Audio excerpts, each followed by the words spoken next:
On parle souvent des pensées et on vient de le faire. On parle des émotions également.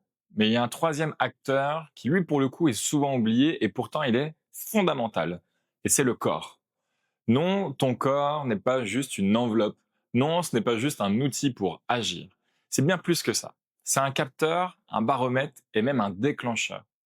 Il sait ce que tu ressens avant même que tu le réalises toi-même. Et dans cette vidéo, tu vas découvrir comment le corps influence ton état mental, mais aussi ton émotionnel, et comment il peut devenir un réel allié puissant.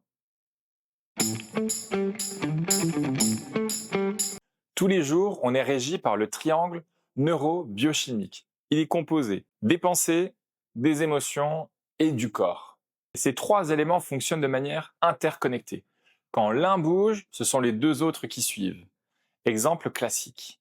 Une pensée stressante va créer une émotion désagréable qui génère une tension corporelle. Une tension corporelle amplifie l'émotion et alimente la pensée. Là, tu rentres dans un cercle. Mais la bonne nouvelle, c'est que ce cercle est réversible. Et tu peux revenir au corps pour agir sur le reste.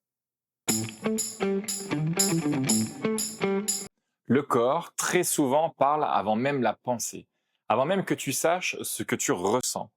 Il t'a déjà envoyé un signal. Par exemple, une boule au ventre, une gorge serrée, des mâchoires crispées et un dos tendu. Ce sont autant de messages, des alertes subtiles ou pas. Mais le problème, c'est qu'on a été éduqué à les ignorer. C'est rien, c'est dans ma tête. Sois fort, avance, ne t'écoute pas. Et donc, on apprend à raisonner et finalement à minimiser. Mais pendant ce temps, le corps, lui, il continue de parler. Et si tu ne l'écoutes pas, il va finir par crier et même se recroqueviller. Alors qu'à l'inverse, si j'ai des pensées de type « Waouh, c'est top, ça va le faire », ben ça va déclencher quoi? Une posture et des émotions de joie, d'enthousiasme. Et mon corps va plutôt se redresser. Ton corps enregistre tout, ce que tu as vécu, ce que tu as enfoui, ce que tu as évité. Le corps, tout ça, il l'a mémorisé. C'est pour ça que parfois, tu ressens une émotion forte dans une situation absolument banale. Et tu ne comprends pas pourquoi. Parce que ton mental, lui, n'a rien détecté. Mais ton corps, lui, il sait, il se souvient. Et quand tu commences à l'écouter, à le scanner, à le relâcher, tu libères bien plus que des tensions. Tu ouvres un espace de régulation intérieure. Alors comment en faire un allié? En prenant conscience de tes tensions, en les accueillant sans jugement, en bougeant, en respirant, en relâchant. Quand tu prends soin de ton corps, tu ne fais pas juste du sport ou des étirements. Tu offres à ton système nerveux un réel point d'ancrage. Tu apaises aussi tes pensées et tes émotions. Prenons un exemple concret. Tu commences ta journée avec des pensées stressantes. Je ne vais jamais réussir à boucler ce projet tout en m'occupant des enfants. Ça génère des émotions, de la peur ou de la frustration. Et ton corps reflète ces états par une posture fermée et contractée. Alors quel rôle donner à ta posture? Des recherches, comme celle de la psychologue Amy Cuddy, montrent que la posture influence directement nos hormones et notre comportement. Une posture de puissance va être avec un torse redressé et des épaules en arrière. Ça va augmenter ton taux de testostérone, l'hormone de l'assurance. Une posture fermée, avec un corps recroquevillé, va générer une baisse du taux de testostérone. Et en augmentant la cortisol, on va avoir des hormones du stress. Notre astuce pour les performeurs, c'est prendre l'habitude de faire un mini scan corporel plusieurs fois par jour. Pas pour te corriger, pas pour améliorer, juste pour observer. Comment je me sens physiquement là maintenant. C'est simple, c'est rapide et c'est précieux. Et ça change tout.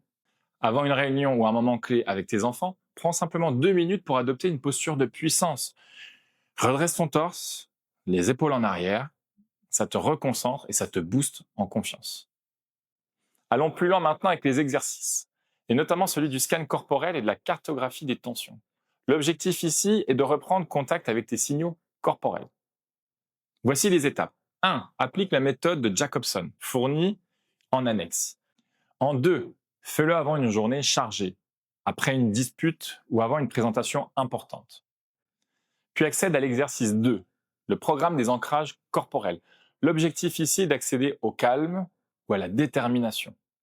Donc choisis un geste qui convient par exemple. Pour le calme, ça peut être presser le pouce et l'index ensemble. Pour la détermination, taper légèrement ta main et ton poing. Ancre des souvenirs positifs et pense à 3 moments du passé où tu t'es senti incroyablement calme, puis 3 moments de détermination et inscris-les sur une feuille. Ensuite, utilise l'annexe ancrage calme et l'annexe ancrage détermination pour connecter ton corps à tes pensées et tes émotions. Répète ces ancrages plusieurs fois par semaine pour renforcer leur efficacité. Fais-les également dans les moments où tu ressens le besoin d'être soit calme, soit déterminé. Ton corps n'est pas juste un véhicule, c'est un pilier de ton équilibre mental et émotionnel. Plus tu apprends à l'écouter, plus tu reprends la maîtrise de ta vie intérieure et plus tu deviendras ce père et cet homme auquel tu aspires, capable d'être présent et aligné, même quand tout s'agite autour de toi. Maintenant, à toi de passer à l'action. Appuie-toi sur la communauté et si tu le souhaites, reviens vers nous pour un coaching individualisé pour aller encore plus vite.